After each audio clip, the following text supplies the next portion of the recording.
Добро утро и добродојдовте во уште едно 24 од сестрце на телевизија 24 вести. Денеска имаме повторно откриени тајни заедно со доктор Жарко Костиш, дијанетички консултант од Сдруженијето на граѓани Помагам. Верувам дека веќе го имаме вашето внимание и дека сте редовни гледачи на емисијата 24 од сестрце и секако на серијалот Откриени тајни. Ве поканувам и денеска да останете со нас и да погледнете и денешната емисија.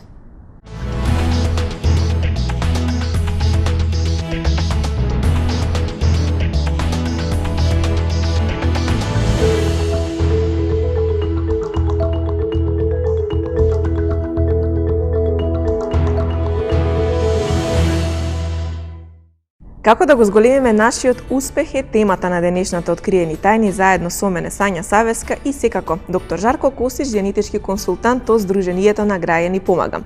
Емисијата 24 од сестрце и секако и Откриени тајни има единствена цел да ви помогне да го направите вашиот живот да биде поквалитетен. Ние сме тука секој работен ден од 9 часот и 15 минути да заедно ја зголемиме свесноста за проблемите кои што стојат пред нас и секако да најдеме решенија за нив. Како да го зголемиме нашиот успех е тема која што верувам дека ќе го привлече и задржи вашето внимание пред ТВ екраните.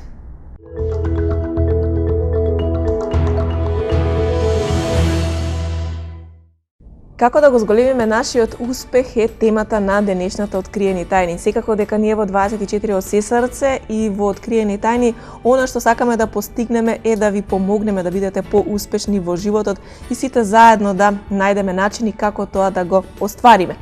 Денес имаме навистина интересна тема, вие сте подготвени пред ТВ екраните, а ние започнуваме. Жарко, добро утро и добродојдовте во уште едно Откриени тајни. Добро утро, Сања, добро утро за нашите гледачи.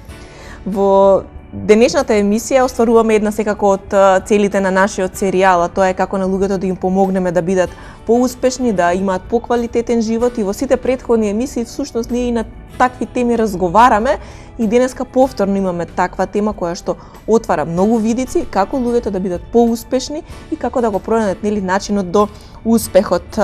Што би ни кажале вие денеска за самиот почеток на денешната Откриени тајни? Од што зависи успехот? Во сите од овој серијал на емисии на Откриени тајни се обидуваме да откриеме по некоја тајна од животот со која што ќе ни помогне да бидеме поуспешни во нашиот живот. Се надеваме дека помагаме и дека откриваме секогаш некој податок, некоја тајна за животот кој што нашите гледачи успеваат да искористат по секојдневието за да баш бидат поуспешни. Денеска ќе збориме конкретно за доста работи кои што доколку ги примениме, дефинитивно би ни го подобриле нашиот успех. Мислам дека најдобро би било да почнеме со нешто кое што спомнавме многу на почеток. Некој од првите наши емисии беше тоа кога зборевме за целите. И во една од тие емисии спомнав дека успешните луѓе ја прилагодуваат околината на себе, а дека неуспешните луѓе се прилагодуваат на околината. Видите, ако го разгледаме тоа како податок, ќе видиме колку е интересно и дека навистина е така. Ако кажеме дека успешните луѓе ја прилагодуваат околината на себе, и ако во историјата тргнеме од сите успешни луѓе кои што биле, ќе видите дека сите тие имале некаква идеја, дека нештото претходно не постоело и поради нив нештата постојат во сегашноста, но секогаш тргнало со некоја идеја. Дали е тоа некој кој што го измислил Facebook, дали Никола Тесла во врска со струјата, дали се било кои иноватори, било кои луѓе кои ќе видите кои што се успешни, едноставно не се согласиле на нештото како што постои и сакале да го сменат. Ете, ние ги користиме на некој начин благодетите од некои луѓе кои што веќе измислиле нешто.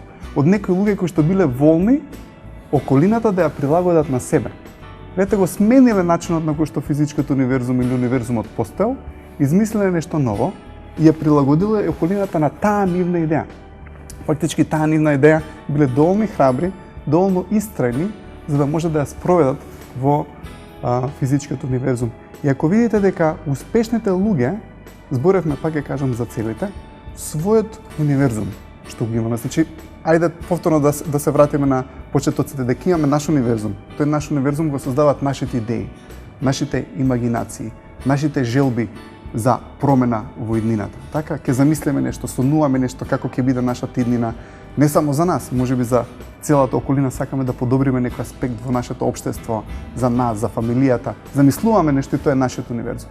Така, физичкиот универзум е физички универзум, она кој што ние го имаме тука. Успешните луѓе постојано го креираат тој нивен универзум, таа нивна имагинација, тоа што сакаат да го постигнат и обраќаат многу внимание на тоа. И не само што го мечтат и замислуваат, него и работат на тоа да го направат тоа нешто да биде реално.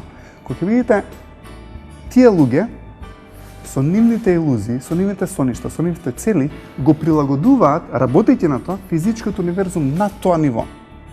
Но исто така, честопати, самите ние и во други случаеви, кога стануваме помалку креативни, фактички оно што го правиме, му даваме моќ на физичкиот универзум.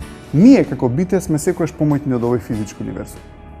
Гледате, од работата, од сето ова што се наоѓа околу нас, е нешто кое што многу често не става во автоматизам. Бивајќи ставени во автоматизам, почнуваме да веруваме дека тоа нешто е поголем, има многу влијание врз нас. И однаш почнуваме да мислиме, чекај да трнам пари на страна ако ми се расипе бойлерот, ако ми се расипе колата. Зова, и гледате, почнувате да давате акцент на физичкиот универзум. Забораваме за нашиот универзум. Гледате, успешните луѓе го контролираат физичкиот универзум на тој начин што го креираат својот универзум. Ако ние секогаш даваме акцент на тоа што веќе постои и не сакаме да направиме некоја промена, некоја еволуција во нашиот живот или во врска со нешто, не можеме ни да имаме еволуција. Така да успешните луѓе секогаш тргнале со идеја, направиле нешто кое што не било реално за тој момент, но сега е реалност која што сите останати луѓе, тоест ние ја живееме. Жарко, успешните луѓе не се плашат да го живеат животот по што вие го зборувате и што го кажувате и секако што го гледаме, и веројатно тоа е и начинот како полесно ги надминуваат стравовите со кои што се соочуваат и кои што излегуваат пред нив, за разлика од оние помалку успешните кои што малку потешко се соочуваат со стравовите. Да, разгледувајќи и изучувајќи ги успешните луѓе, Сања, имам констатирано дека многу од нив се, например, авантуристи. Многу од нив се занимаваат со спорт, многу од нив, не знам, идат и имаат јахти, се надпреваруваат во некои спортови кои што, каде што дури е можно да го изгубат нивниот живот. И сум размислувал и сум гледал дека многу од тие луѓе до толку се волни да искусат, до толку не се плашат од животот. И мислам дека тоа е една од причината зашто многу луѓе се успешни. Ако стварно почнеме да ги разгледуваме и да ги студираме, да ги наблюдуваме животите на стварно многу успешните луѓе, ќе видиме колку тие се дел од животот на секаков начин. Едноставно не се плашат да искусат авантура, да го искусат целиот живот. Но исто така сакам да нагласим уште нешто интересно, а тоа е дека способноста на луѓето е контролирана од волноста. Значи, волноста наша, кога сме волни нешто да направиме, тогаш сме многу способни. Нели? Ке видите некој човек што е волен да работи, он е способен. Можеби не знае за нешто да го направи, ама ако е волен, ќе научи како нешто да го направи. Способноста наша никогаш не се губи. Единствено нешто што се губи е нашата волност. Ако ја одржуваме волноста на високо ниво, ја одржуваме и способноста на високо ниво. Човекот кој што не е способен во некој сегмент или многу сегменти во животот е човек кој што има изгубено волноста. Волноста се губи преку разочарување и непостигнување на цели. Ако имате цели и секогаш сте во комуникација со вашите цели и идете да ги остварите, и без разлика ако има стопови кон вашите цели, ги надминувате тие стопови, не обраќате внимание на препреките, не се разочарувате од неуспесите, него продолжувате да идете кон таа насока, тогаш волноста расте и се одржува. Со тоа се зголемува и способноста. Но во основа на сето ова има уште една по-основна работа, тоа е волноста да се соочува. Видите, ако сакаме да се справиме со било што во животот, прво нешто што мораме да развиеме како способност е способноста да се соочиме со тоа нешто. Ако сакаме да се справиме со фотељата и ако сакаме да ја поместиме од едно на друго место, прво нешто што мораме да направиме е да се соочиме со фотељата. Соочувањето со фотељата ни дава способност да дојдеме до неа, да ја земеме и да ја преместиме на друга работа. Ако некој се пресече на прстот, замислете има човек што се плаши од крв. Едноставно не сака да се соочи со тоа. Гледате, не може да се справи со тоа нешто ако не се соочи. Имате некој друг кој што му е лесно да се соочи со крвта, доаѓа, се соочува, ќе го преврзе, тоа е тоа. Имате заболка и не сакате се соочите со заболекар. Така и колку одолговлечувате да се справите со тоа. Гледате, се што со кое што човекот не се соочува, не може да се справи. Било кој проблем што човекот го има, постои се додека човекот не е волен целосно да се соочи со тој проблем. Некојаш самото соочување не тера да искусуваме неубави емоции, но тоа е патот нагоре. Гледате, во спротивно имаме патот надоле. Патот нагоре е преко соочувањето, волноста да се искусат и негативни емоции, но кога ќе ги искусите и продолжувате да соочите, тогаш имате нагорна линија кон успехот. Така да овие луѓе кои што се многу успешни, дефинитивно имаат голема способност да соочат препреки, да соочат изнаоѓање на решенија и секако да соочат што е потребно, што треба да се направи за да се реализираат нивните цели. Жарко, дали кога нема да успееме во нашите цели и кога нема да реализираме се како што треба, знаеме да го вклучиме реактивниот ум и да го побараме него како оправдание? Точно е Сања, значи за сите наши гледачи кои што сега првпат се вклучуваат на нашиот серијал Откриени тајни,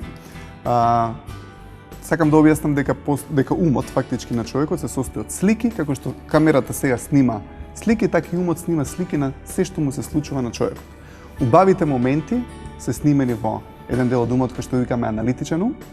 И пак ќе кажам, значи овие слики се слики во кои што се снимени мирис, допир, вкус, емоција, топлина, секоја сензација која што човекот ја чувствува во моментот е снимена во таа слика, баш како камерава што снима, само што во тие слики пак ќе кажам се снимен огромен број на сензации.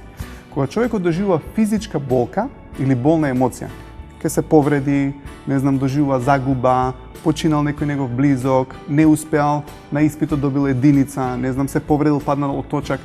Секоја физичка или пак физичка повреда или болна емоција предизвикува губење на нашата свесност, тогаш свесниот дел од умот или аналитичниот ум се гаси и тогаш умот продолжува да снима слики каде што се снимени болни искуства, физички болки или болни емоции, тие се снимаат во реактивниот ум. Значи реактивен ум го викаме така поради тоа што тој реагира. Имате дразба, реакција. Во дадени идни ситуации, ако има нешто слично во сегашноста, например некој дете паднало од точак во дадени услови и нареден пат кога ќе види точак или можеби ќе види некој дете како вози точак, може да му се реактивираат подсвесно тоа искуство од минатото каде што паднало, например, од точак или бил во болница, имал неубаво искуство во болница, сега ќе отиде во болница и самиот мирис на болница му ги реактивира тие негативни моменти од минатото, срцето му буе се поти, му се потат рацете и така натаму. Сега ова го објаснувам поради тоа што има еден феномен што луѓето го користат кога не се соочуваат со препреките. Гледате, овој реактивен ум е ум кој што секој човек од нас го има. И го вклучува околината. Кога имаме во околината слични сензации или перцепции, мирис на болница, сегашноста може да вклучи некое негативно искуство од минатото кога сме биле во болница. Можеби некој му ваделе крајници или му ваделе зап и сега ќе отиде на стоматолог, самиот мирис му го реактивира тоа минато болно искуство. Но луѓето имаат тенденција сами да го вклучуваат овие неубави искуства од минатото или реактивниот ум како оправдание за некаков неуспех во својот живот. Имаме некоја препрека со која што не успеваме да се соочиме. И тогаш имаме тенденција сами да ги вклучиме овие болки од минатото. Може би имаме некој детенце кое што не е спремно за да го полага испитот и однаш ќе видите ќе се разболи. Гледате, не е способно да го соочи тоа и го вклучува реактивниот ум, се разболува, ги вклучува овие негативни емоции, почнува да драматизира поради тоа што има некоја препрека во животот која што не успева да ја надмине и вклучувањето на реактивниот ум и негативното чувствување во тој момент е оправдание дека ете поради тоа не можам да го положам испитот, па сум болен, имам температура. Гледате, се разболи. Со 39 температура кој може да учи? Така, и однаш и родителите не му замеруваат поради тоа што има некоја препрека, но таа препрека тој ја вклучува. Или имате ситуација, не знам, имате некој кошаркар кој што си го повредил коленото, има болка од коленото од минатото. И сега имате густа ситуација каде што он е еден од играчите кој што треба да ја реши ситуацијата, но кога и да е густо со противничката екипа, малку некој ќе го допре по колено и однаш он почнува да го преувеличува тоа, го драматизира, видите, за да не е он одговорен во случај да може би изгуба. Гледате, кога имаме во животот ситуации кога се соочуваме со некои проблеми во животот, каде што треба ние да сме одговорни за тоа, почнуваме да го вклучуваме реактивниот ум за да ни даде оправдание, за да се оправдаме и себе си и на другите дека па не успеав да се соочам со тоа, поради тоа што гледате имам повреда. Или на работа имате некоја итна стресна ситуација, тогаш луѓето многу често се разболуваат. Гледате, тоа е оправдание дека не успеваме да се соочиме.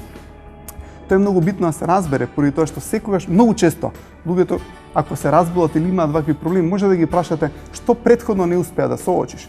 Така да дефинитивно кога не успеаваме да соочуваме дадени работи во нашиот живот, како резултат на неуспехот да соочиме нешто, човекот се повлекува од таа препрека и почна да го вклучува реактивниот ум и почна да ги повторно драматизира тие негативни емоции, болки, повреди, се што е фактички снимено во својот реактивен ум и почна да го вклучува. И на почетокот тоа го прави свесно. Многу често како деца сме биле свесни дека намерно сме сакале да се разболиме за да не идеме на училиште или стомак ќе не боли. Така, ама после со текот на животот тоа станува многу автоматски и многу несвесно. Само она што можете да го видите дека секогаш кога човекот има некоја препрека која што му е тешко да се соочи, одеднаш после тоа може да се разболи или дека има некои телесни потешкоти и е фактичко оправдание за неуспехот да ја надмине препреката која што му се јавила во животот.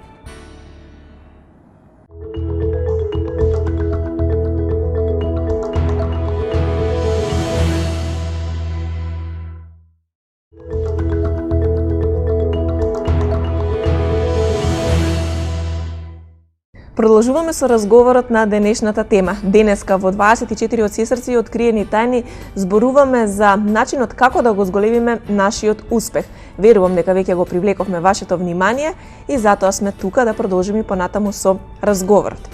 Жарко, зборуваме за промени и како да направиме промени во животот, но зошто често се случува кога нешто ќе сакаме да промениме и ќе поставиме некоја цел, во тој момент ни се јавуваат многу проблеми и се чини како целиот универзум се да се свртело против нас и да не можеме да стигнеме на едноставен начин до целта.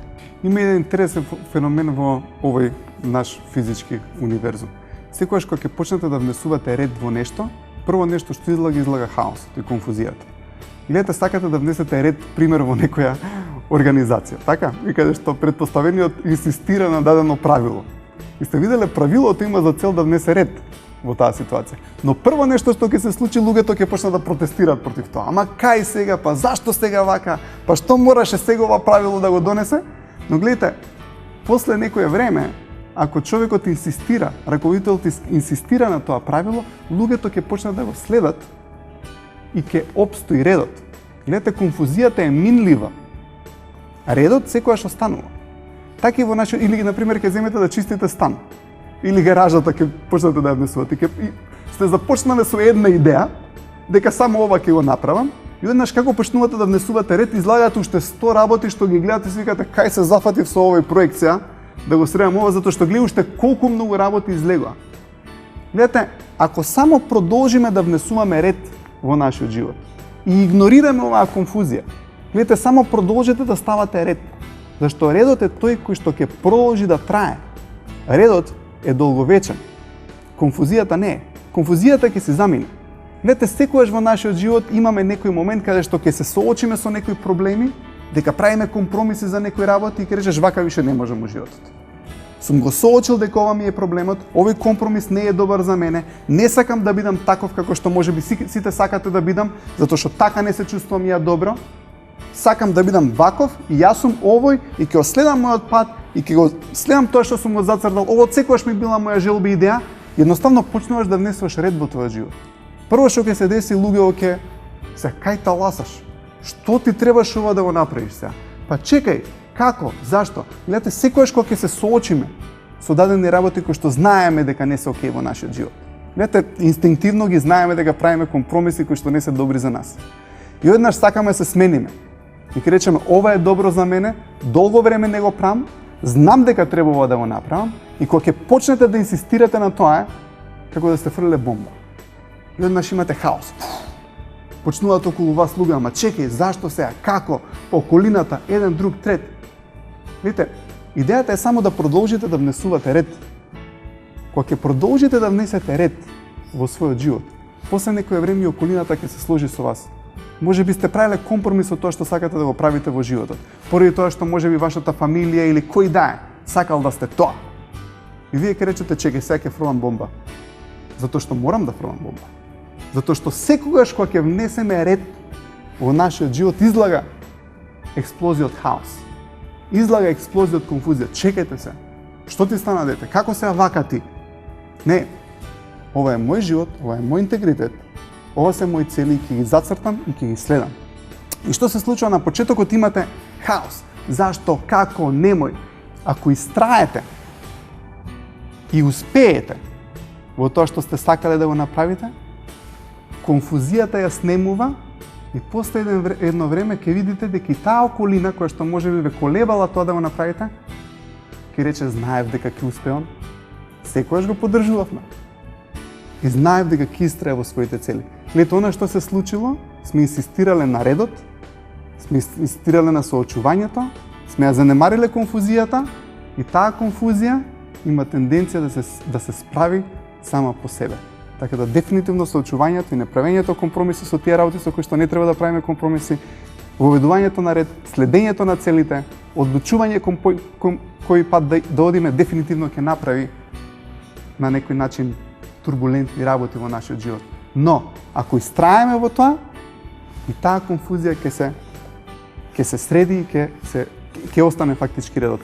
Едноставно не ќе бидат само примерите во работните места кои инсистирате на некаков ред, прво излага хаос и потоа останува редот.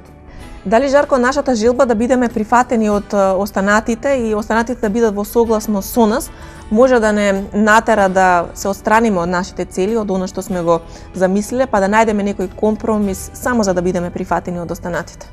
Секој од нас има голема желба да биде прифатен од групата. И секој од нас има голема желба групата да се сложи со него. Но гледај, било што да успееме да направиме што е оригинално и што е наше. Треба да сме волни да се кренеме над жетта наша, да имаме согласност и одобрение од групата. Гледате, никој од нас не може да ја игра својата животна игра и да ја следи својата животна цел, ако постојано бараме одобрение од другите што да бидеме.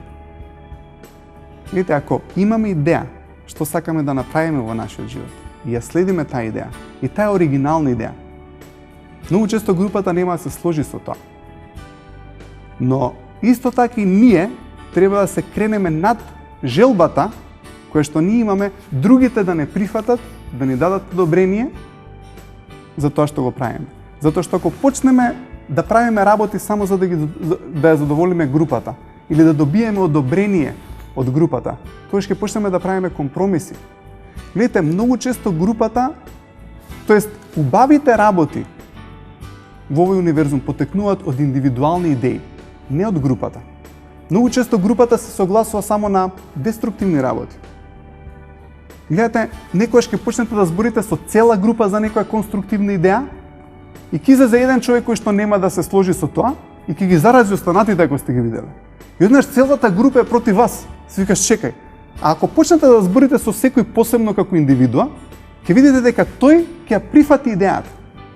Но групата, како група, има тенденција да се согласува, тоест да не произлегуваат од целата група конструктивни идеи. Конструктивните и убавите идеи потекнуваат од единката. И единката, која што има направено групата да се согласи со таа идеја, е она што зборевме како карактеристика на лидерот. Ама ако имате некоја идеја која што е конструктивна и верувате во неа, и ако се кренете над жетта другите се согласат со вас, можеби нема да дадат одобрение за тоа ти да бидеш или тоа да го правиш. Но што? Видите, не можеме во животот некојаш да правиме цело време компромиси, да им се допаднеме на другите и да не правиме тоа што мислиме дека ни е животната цел или тоа што сакаме да го направиме. Но многу често целата група, дури целото општество, има тенденција да ја стави индивидуата во еден калап. Гледате, најди си работа која што е сигурна, која што е добро платена, каде што ќе има секогаш пензиско осигурување, здравствено, што и да е, да биде многу сигурно. Не викам дека таа работа не е добра, но можеби нашата идеја не се вклопува со таа работа која што фамилијата или групата ни ја налага да имаме. И многу често кога некој индивидуа сака да излезе од канџите на некој начин, да кажам, на таа групна согласност, групата има тенденција како група да влие врз него и да не годува. Многу често да биде оговаран, многу често да биде исмејуван, но вистински силната индивидуа успева да се крене над тоа и да продолжи да го следи својот пат. И пак ќе кажам, после групата има тенденција да се сложи дека тој од секојаш бил успешен и дека тие секојаш му помагале. Во претходниот ваш одговор, Жарко, баш напоменавте дека успешните луѓе знаат да бидат тема на разговор меѓу останатите, знаат да бидат озборувани од околината и секако може да бидат и изложени на некој напад од луѓето околу нив. Како еден успешен човек, еден човек кој што ќе дојде до успех да се заштити од сето ова и да едноставно не обрнува внимание на овие нешта? Ако видите, збориме за успешни луѓе, дека тие успешни луѓе никогаш не влегле во некој калап, во некој модел на однесување, затоа се успешни, затоа се толку малку, да кажеме, во светот. Значи мора да имало нешто кое што било оригинално кај нив. Нешто со кое што не се согласиле со генералниот дел од луѓето. Затоа што ако се согласило ќе немало да бидат тие успешните луѓе, тие да бидат лидерите и тие да се издвојат од групата. Кога ќе видите некој човек дека се издвојува од групата, има нешто што го прави што е спротивно на правилата на групата, така? Но пак ќе кажам, многу често луѓето кога ќе видат некој успешен човек почнуваат да имаат тенденција да се завидливи, да почнат да мислат дека дошол на таа позиција на нечесен начин и така натаму, нели? Но многу често кога почнуваат луѓето да ве критикуваат ако сте успешни. Гледате, рековме дека успешните луѓе имаат цели. Видите, успешните луѓе обавезно зборат за идеи, зборат за својот универзум, за тоа што они сакаат да го искреираат и одат да го креираат. Ако успешниот човек почне да се занимава со сите овие мали критики, негодување или пак ако сака да добие одобрување од групата, што се случува, Сања? Ја напушта целта. Кога ќе ја напуштите вашата цел, имате стоп во животот. Видите, занемарете ги сите работи околу вас што се случува. Секако дека ќе има луѓе кои што ќе се завидливи, секако дека ќе има луѓе кои што ќе не озборуваат, секако ќе има луѓе кои што и да си мислат, нека мислат. Но успешните луѓе зборат за идеи. Другите луѓе зборат за луѓе. Но успешните луѓе се многу заинтересирани за своите мечти, за своите цели, за своите илузии, како нив да ги направат реалност. И гледате, најдобар начин да се справите со луѓето кои што се завидливи е само да успевате и напредувате. Гледате, немојте воопшто се занимавате со луѓе кои што да се обидувате да се објасните или да навлегувате во конфликт со тие луѓе, зашто точно тоа е тенденцијата. Тенденцијата е да ве оттрнат од целта. Тенденцијата е да влезете во полемика со нив, затоа што кога ќе влезете ќе ве убедат, затоа што е група, дека не е нешто што го правите што е исправно. Напротив, исправното тоа е што вие сте го одлучиле. Пак ќе кажам, креативните, конструктивните идеи доаѓаат од индивидуата. Индивидуата која што успешна ги следи своите идеи, збори за нив и најдобар начин, пак ќе кажам, да се справите со оваквите луѓе, е само продолжете да го креирате успехот, затоа што тогаш таквите луѓе почнуваат да бидат апатични. После некое време, кога ќе видат дека не можат да ве допрат, едноставно ве остават на раат. И не само што ве остават на раат, пак ќе кажам, после некое време и самите тие ќе ви дадат поддршка и ќе речат дека знаев дека тој човекот секогаш ќе биде успешен. Жарко, ви благодарам за денешното гостување. Верувам дека со нашата емисија на гледачите секако денот им започна позитивно, дека размислуваат веќе на кој начин може да си го зголемат својот успех и да си го направат животот поквалитетен. За ова само накратко денеска, секако сите оние кои што се заинтересирани може да ве пронедат на социјалната мрежа на Facebook и секако во вашето здружение на граѓани помагам, па за малку повеќе совети и повеќе информации околу одењето на овој пат кој што можеби е тежок, меѓутоа треба нели како што вие велите да се изоди и да се стигне сигурно до успехот без никакви препреки, односно без застанување пред препреките кои што секако стојат на секој пат до успехот. Благодарам, Сања, на тебе, благодарам за нашите гледачи и ви посакувам да бидете успешни, да ги следите своите цели, да имате што повеќе идеи, да ги следите, да ги остварите и на еден начин да се кренете над стрвта да имаме согласност некогаш од околината. Затоа што не секогаш значи дека околината или групата има подобри и поконструктивни идеи од нас. Не, значи нашите идеи се вистина, се креативни, конструктивни, само следете ги. Никој не рекол дека патот до успехот е лесен, но дефинитивно вреди да се изведи.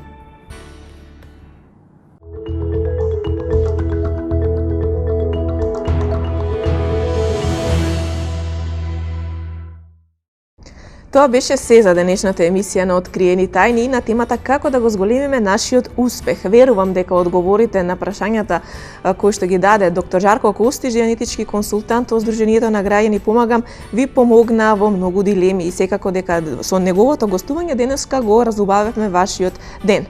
Останете со програмата на телевизија 24 Вести, ви најавуваме уште многу откриени тајни, секако заедно со доктор Жарко Костич, а ние продолжуваме понатаму со редовните гостувања на 24 од Сестрце. Веќе утре во 9 часот и 15 минути имаме нова тема и нови гости. Останете со 24 Вести.